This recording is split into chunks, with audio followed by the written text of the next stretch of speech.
Vieste Sport.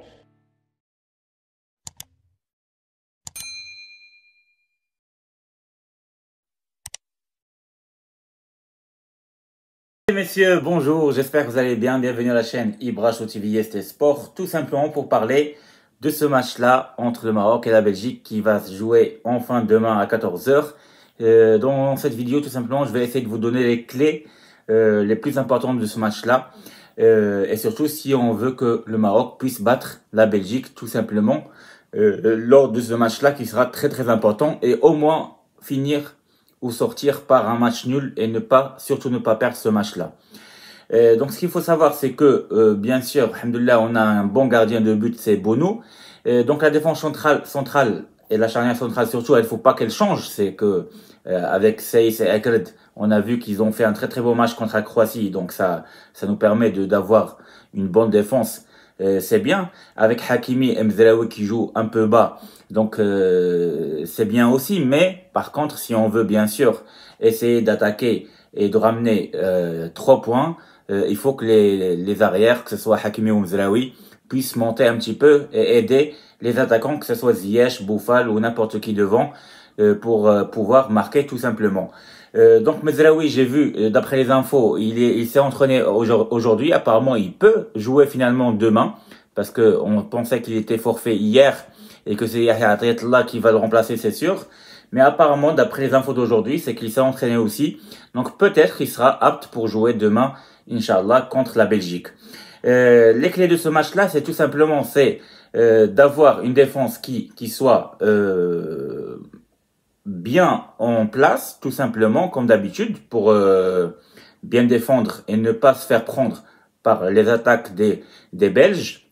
Il faut avoir un milieu de terrain bien compact et bien solide aussi, et qui joue rapidement ensemble, sans déchets techniques bien sûr, et d'une manière bien juste, c'est-à-dire avec une justesse technique propre. Et c'est ça qui va faire en sorte que nos attaquants, que ce soit Boufal ou Ziyech, et Nsere ou Alhamdulillah, ça dépend avec qui on va jouer en attaque, bah ils puissent jouer entre eux, parce que à la base ce sont des attaquants et ce sont pas des défenseurs, parce que contre la Croatie ils n'ont pas joué tout simplement leur jeu, que ce soit Ziyech, Boufal, tout ça, ils ont fait que défendre. Bah quand les attaquants ils défendent trop, bah c'est comme si on leur enlève leur manière de jouer. Et donc quand on enlève la manière de jouer, bah finalement après ils donnent pas ce qu'on attendait tout simplement d'eux. Donc justement, donc il faut essayer quand même d'avoir un bloc médium, pas forcément très bas.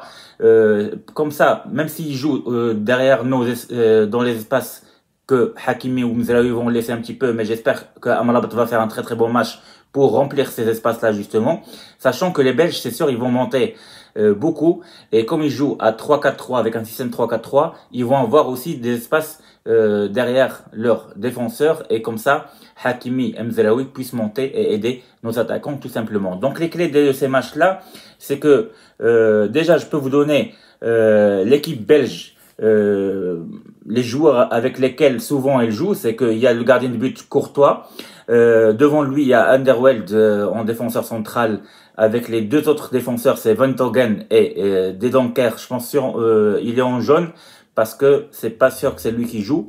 Il y a au milieu de terrain Witsel comme défenseur, milieu défensif plutôt, et Tillmans ou Onana, ça dépend. Tous ceux qui sont marqués en jaune, c'est que ils vont jouer, mais il y a aussi leurs remplaçants, ou ça veut dire qu'ils peuvent changer de place tout simplement. Par exemple, Castagne ou Meunier qui va jouer, normalement c'est Castagne, mais après Meunier il peut jouer aussi en tant que titulaire. Après il y a Carrasco, et Castagne peut jouer aussi à la place de Carrasco, on ne sait jamais. Devant il y aura Hazard et De Bruyne, et en avant-centre il y aura Batshuayi ou Lukaku, ça dépend ce qu'ils vont faire les Belges, ou Openda qui peut être un bon remplaçant tout simplement pour les deux. Donc ça c'est l'équipe probable de la Belgique contre le Maroc avec un système de 3-4-3. C'est sûr. Ce qui concerne le Maroc, l'équipe du Maroc, c'est que nous on va jouer avec notre équipe type pratiquement qui va ressembler à celle de la Croatie. Donc Bono en gardien de but et Agré Seyss en défense centrale.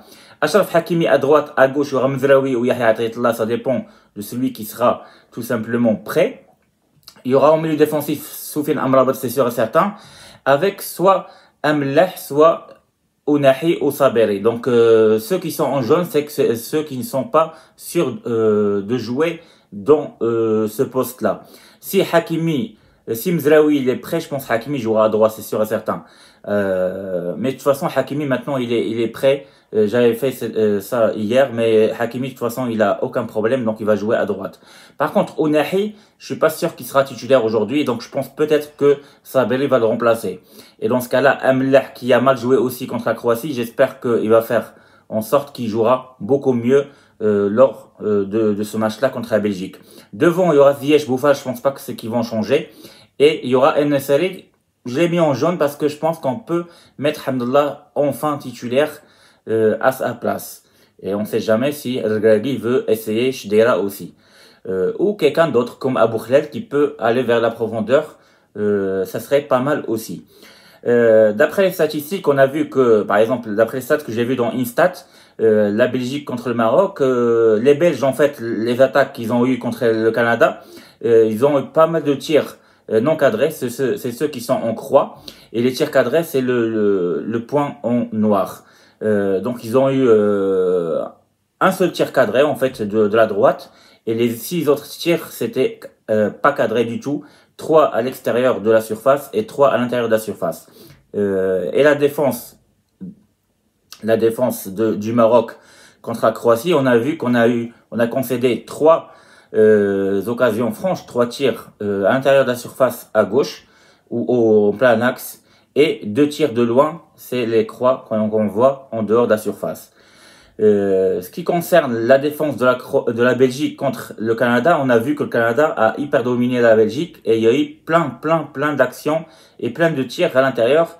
La plupart, ils étaient dans la surface belge, parce que les Belges, c'est ça, c'est que les clés de ce match-là, c'est qu'ils vont laisser des espaces derrière eux, c'est sûr et certain. Même si nous, les Marocains, on joue un peu derrière, on peut les attendre et après les contre-attaquer et jouer devant tout simplement pour essayer de marquer. Et donc on voit que le Canada, ils ont essayé de tirer plein de fois à la surface, dans la surface, mais c'était pas cadré.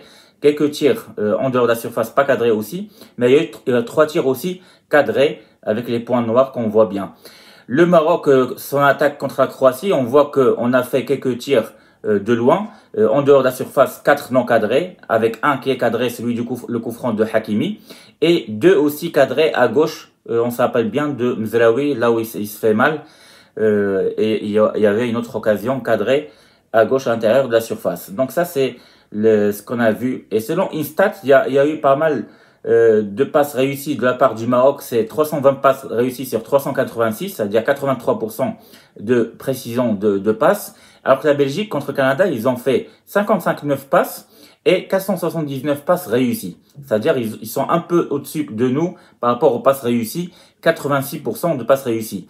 Les centres aériens, nous on a fait beaucoup plus, on a fait 8 alors que la Belgique en a fait 3. Mais ceux qui sont réussis, on a fait seulement un seul qui est réussi. Donc c'est là où on voit l'efficacité et la précision du Maroc qui n'a pas été très bonne contre la Croatie. Alors que les Belges, ils ont fait 2 centres réussis aériens sur 3. Donc les centres réussis, nous c'est 13% et les Belges 67%.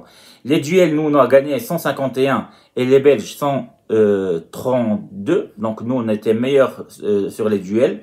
Donc on a gagné 68 duels. Et les Belges, finalement, ils ont gagné quand même 67 duels aussi, malgré qu'ils n'ont pas fait beaucoup de duels par rapport à nous. En gros, ils ont gagné 51% de duels et nous, on a gagné seulement 45% de duels. Donc il faut faire vraiment attention. Donc selon ces statistiques-là, il faut faire vraiment attention contre les Belges. Il faut être vraiment, il faut rentrer bien concentré.